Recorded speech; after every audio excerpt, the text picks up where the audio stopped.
Hi, welcome to SciStudio Complete Guide series. For today's topic, we will talk about the basics of energy metabolism, in particular glycolysis.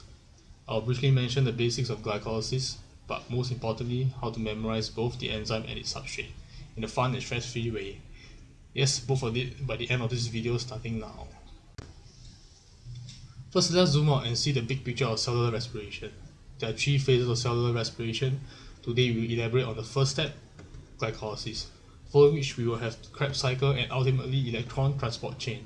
Note that both pathways are interconnected and will be further elaborated in later episodes. The ultimate goal of glycolysis is the breakdown of glucose into pyruvate and H2O to produce energy in the form of adenosine triphosphate, or otherwise known as ATP, and its reducing equivalent such as NADH. It can be divided into two phases. The first phase being step 1 to 5 is the preparatory or investment phase, as we invest 2 ATP, step 1 and 3 respectively.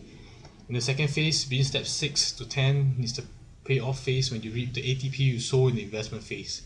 As mentioned in the previous point, 2 NADH is produced in step 6. 2 ATP is produced in step 7 and 10 respectively. After understanding the basics of glycolysis, we will have to get acquainted with the enzymes that drives each step and the product that results in each steps. I have developed some fun and easy mnemonics for you guys to remember. Firstly, let's discuss about the enzyme of glycolysis. Okay, let's get to the fun part. Picture this. One fine day, Jack Sparrow and his crew of pirates finally saw some land in the distant horizon and decided to land ashore. When they arrived inland, they saw fields and fields of pumpkin which are ripe and ready for the picking. They decided to prevent scurvy on board and they should pick some pumpkins to prepare pickled pumpkins to bring along in their voyages of treasure hunting. Having that picture in mind, the hungry pilot picked all the greatest pickled pumpkins ever picked. To repeat the mnemonics again, hungry pilot picked all the greatest pickled pumpkin ever picked. So hungry correspond to hexokinase, while pirate correspond to phosphohexone isomerase, pick correspond to phosphofructokinase 1, all correspond to aldolase, the correspond to triose phosphate isomerase, greatest correspond to glycerate 3-phosphate dehydrogenase, pickled correspond to phosphoglycerate kinase, pumpkin correspond to phosphoglycerate mutase, ever correspond to enolase, and pickled correspond to pyruvate kinase. It is important to note that step 1, 3 and 10 are regarded as regulated step of glycolysis, and step 3, phosphofructokinase 1 is the first committed step.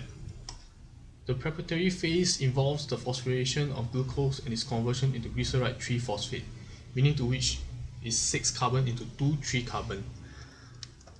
So the first 5 mnemonics correspond to the first 5 enzymes circled.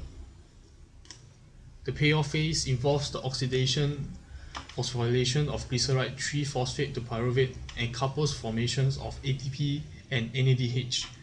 The second half of the mnemonics correspond to the second half of the pathway. So once again, to reinforce our memory, hungry pirate picked all the greatest pickled pumpkins ever picked.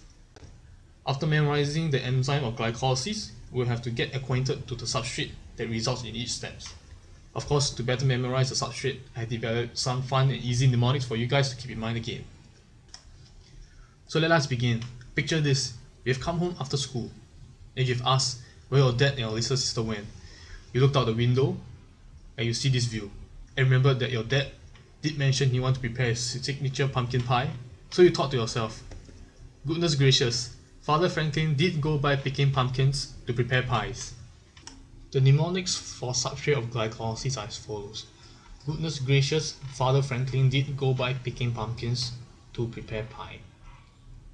Goodness correlates to glucose, gracious to glucose 6-phosphate, Father to fructose 6-phosphate, Franklin to fructose 1,6-bis-phosphate, did to dihydroxyl acetone phosphate, go to glyceraldehyde 3-phosphate, pi to 1,3-bis-phosglycerate, picking to 3-phosphoglycerate, pumpkin 2 to 2-phosphoglycerate, prepare to phosphoenolpyruvate, and pi to pyruvate. In the first step, we have glucose along with hexokinase, and we invest 1 ATP to get glucose 6-phosphate. After which glucose 6-phosphate with phosphohexone isomerase to get fructose 6-phosphate.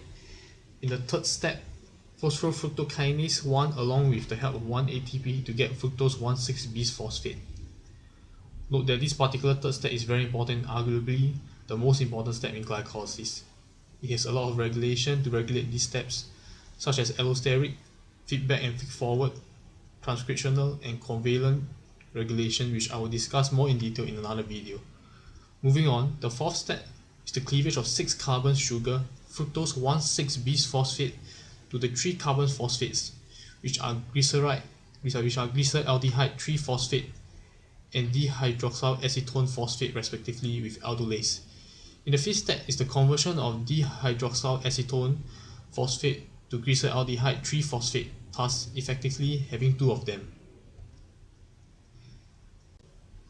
Keeping in mind that the 6-carbon sugar is cleaved into 2 sets of 3-carbon sugar, in the payoff phase, starting with step 6 onwards, everything gives 2 sets of substrate, thus the 2 at the side. Glyceraldehyde 3-phosphate is oxidized and phosphorylated to give 1,3-bisphosphoglycerate, in which give off 2 NADH. Note that NADH is also an energy compound in the form of 2.5 ATP per NADH and 1.5 ATP for every FADH2. At step 7, the first ATP forming reaction gives off 2 ATP from 1,3-bisphosphoglycerate to 3-phosphoglycerate via phosphoglycerate kinase, and 3-phosphoglycerate become 2-phosphoglycerate with phosphoglycerate mutase, and 2-phosphoglycerate to phosphoenolpyruvate, which is also a very high energy compound and give out water via enolase.